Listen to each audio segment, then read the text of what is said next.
In a year full of as many ups and downs as there were twists and turns, it's helpful to think of what you're thankful for. Thanksgiving gives us an opportunity to honor the people who stand by us and show appreciation for the things in our lives that are good. Maybe you celebrate the holiday with an extravagant meal. Maybe you treat yourself to a day of relaxing. Maybe you're a masochist who insists on running a 5K. Regardless of what you do on the last Thursday in November, it's wise to carve out some time for reflection and find what you're thankful for. We did just that ahead of the holiday break, rounding up 9 moments in entertainment we're grateful for from the past year. It's a nice chance to look back on 2021, and a personal reminder to give thanks. Happy Turkey Day. Finding comfort in Ted Lasso seems to be loved by all, and that honestly gives me hope.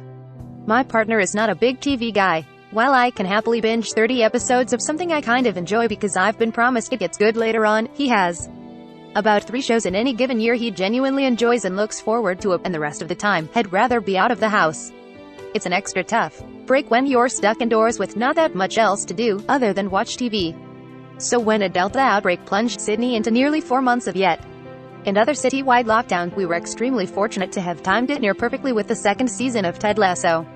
Not only could we both enjoy Roy and Keely's sweet and mature love story, get yourself a paramour who is moved to tears by a scene that culminates in cunnilingus and its unparalleled joke density, but the show also tackled a messier, tarter take on Ted's mental health journey than anyone was expecting. From the Mr. Nice show, right when we were both reckoning with our own. And while fans and critics questioned whether the one-at-a-time rollout was hampering the show's reception, it gave us something to look forward to together, to enjoy together, and to talk about together afterwards, an emotional and joyful marker for the passing of each long and difficult week. Caitlin Welsh, Australia editor. Obsessing over the run toward, and then very quickly from, the obsession-worthy sandworms from Dune. I hadn't stepped foot inside a movie theater since 2019, but there was no way I was missing watching Dune in theaters. I needed to see the planet Arrakis on the big screen. More specifically, I needed to see Arrakis' iconic sandworms, my favorite sci-fi beasties ever, on the big screen, because I firmly believed they would make or break the adaptation. Thankfully, director Denis Villeneuve's version of the worms blew me away. From the moment Duke Leto Atreides spots one moving through the desert, you know you're in for a treat. Everything from the stunning visuals to the theater-shaking sound design makes you feel like you're actually in the sand, watching this terrifying yet awe-inspiring creature come towards you. I was on the edge of my seat for the entire sequence, not just because of the suspense and the immersion, but because I was delighted to see something I had been so excited about come to life perfectly. I have no notes, sandworms rule. Bella Edwards, entertainment writer. Coming back to, at least it's an excuse to revisit the original. To be honest, I didn't much care for Netflix's Cowboy Bebop. Maybe it could have been better if it was an original show. The cast, stunts, and aesthetics are genuinely top-notch, but as it stands, the live-action remake of the 1998 anime classic feels superfluous, bordering on lecherous.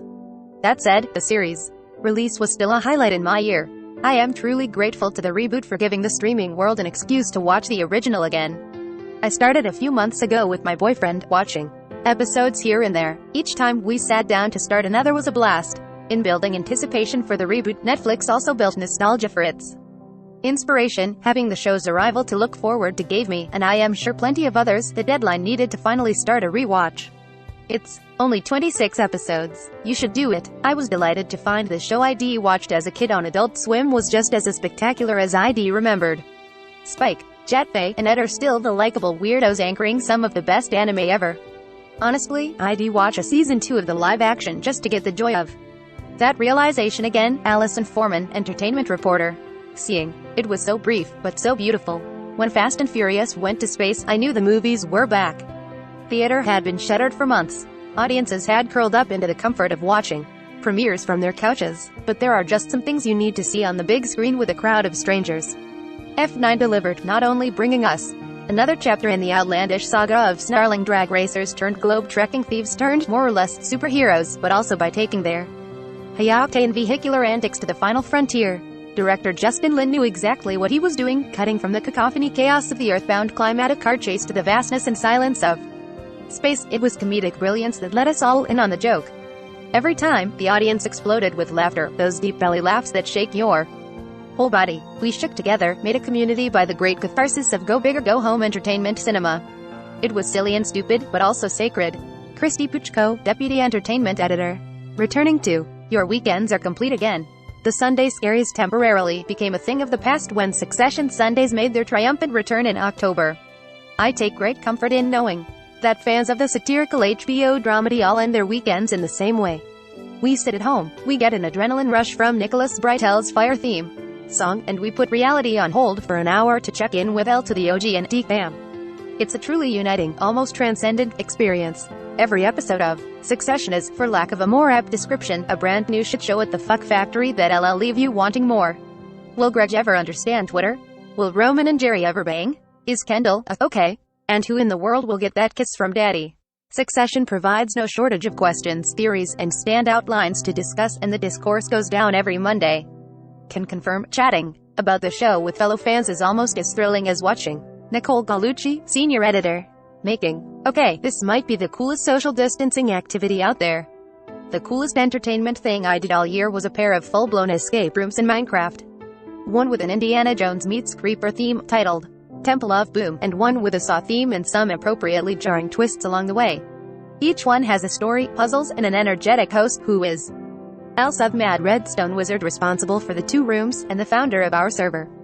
That server, Friendland, is a special place. It's been a little oasis of community for all its members during the pandemic.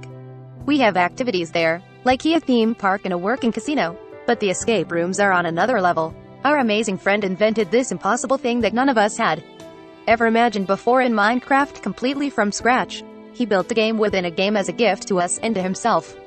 It's a beautiful thing. In a year that brought back so much of our social existence, from concerts and shows to in-restaurant dining and nights out at the movies, these precious Minecraft escape rooms still stand out ahead of the rest. They're impressive creations, no doubt, but it's the spirit in which they were created that matters.